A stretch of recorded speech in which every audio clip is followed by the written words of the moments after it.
I welcome you all with Islamic greetings. Assalamu alaikum wa rahmatullahi wa barakatuhu. Dear children, I hope you all are doing well and are keeping fine by the grace of Allah.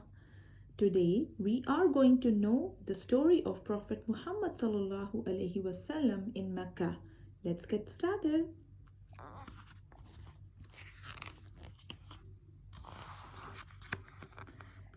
Long ago in Mecca, a boy was born to a noble family in the land of Arabia. This place was a hot desert valley in which stood the Kaaba, the house of Allah subhanahu wa ta'ala. The Kaaba was built by two prophets, Ibrahim alayhi salam and his son Ismail alayhi salam. The tribes who lived in Arabia worshipped statues made of stone and wood. The boy's father, Abdullah, was the son of Abdul Muttalib, who was from the noble family of Banu Hashim of the Quraysh tribe of Ismail.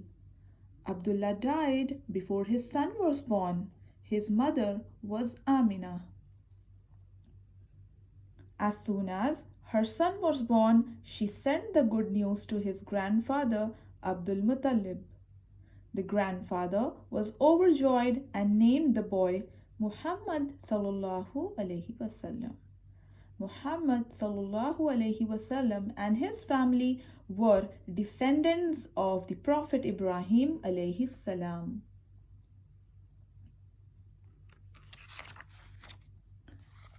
As soon as Muhammad sallallahu alaihi wasallam was born, he was sent to live in the desert.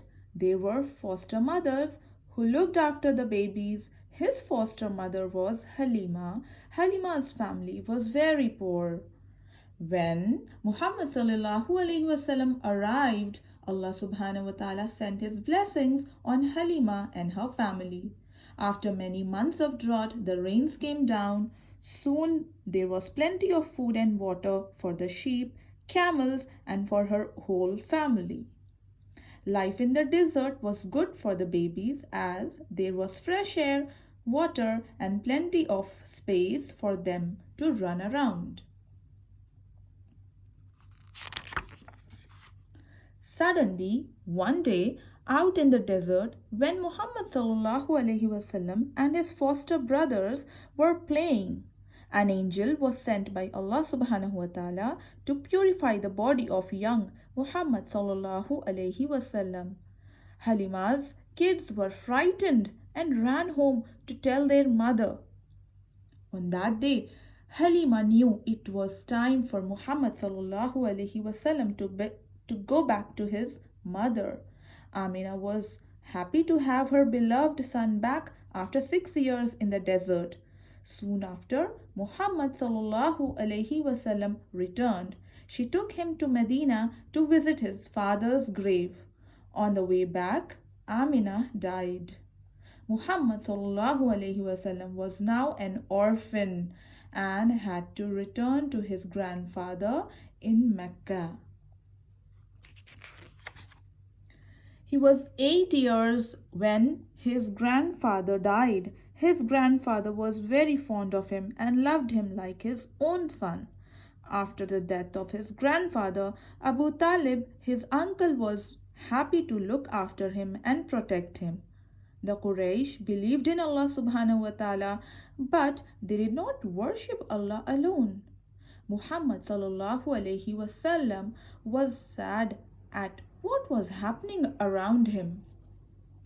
Often he would go up into the mountains alone and think about Allah subhanahu wa ta'ala, the one who created everything around him. Around the Kaaba, there were many idols made of wood and stone, which the Quraysh worshipped. Muhammad sallallahu alaihi wasallam loved Allah subhanahu wa ta'ala and knew that these idols could not help or protect his people. As a young boy, Muhammad sallallahu alaihi wasallam worked as a shepherd, looking after sheep in the mountains. When he was 12 years old, his uncle took him on his first trade journey with a caravan to Syria. Muhammad sallallahu alaihi wasallam was known in and around Mecca as Al-Amin, the honest and truthful. When Muhammad sallallahu alaihi wasallam was 25 years old, he worked for a noble woman called Khadija radiallahu anha. She made Muhammad sallallahu alaihi wasallam in charge of a trade caravan to Syria along with her slave Maisarah. Khadija radiallahu anha was so pleased with the success of Muhammad sallallahu alaihi wasallam in Syria that they got married soon after his return. They were happily married and had 2 sons and 4 daughters. His sons and daughters died before him except for Fatima radiallahu anha. The Kaaba was very old and a recent flood in the Makkah valley had damaged the walls. The whole tribe of Quraysh wanted to rebuild the Kaaba. When the walls were firmly in place, the tribes began to quarrel over which one had the right to place the black stone, a stone that was sent from heaven by Allah subhanahu wa ta'ala. Before a fight could break out, a leader of one of the tribes said, "Let the first to enter the place of the Kaaba be the judge."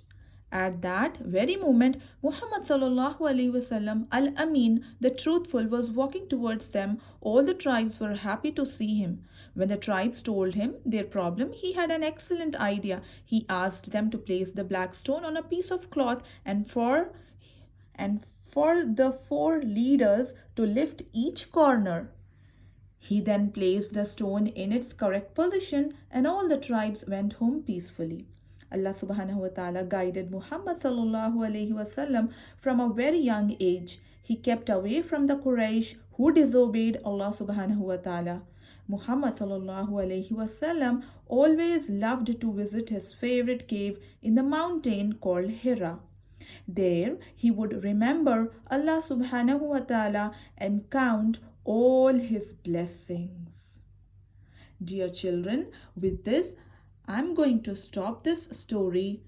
We will be continuing in the next video the remaining story of this book.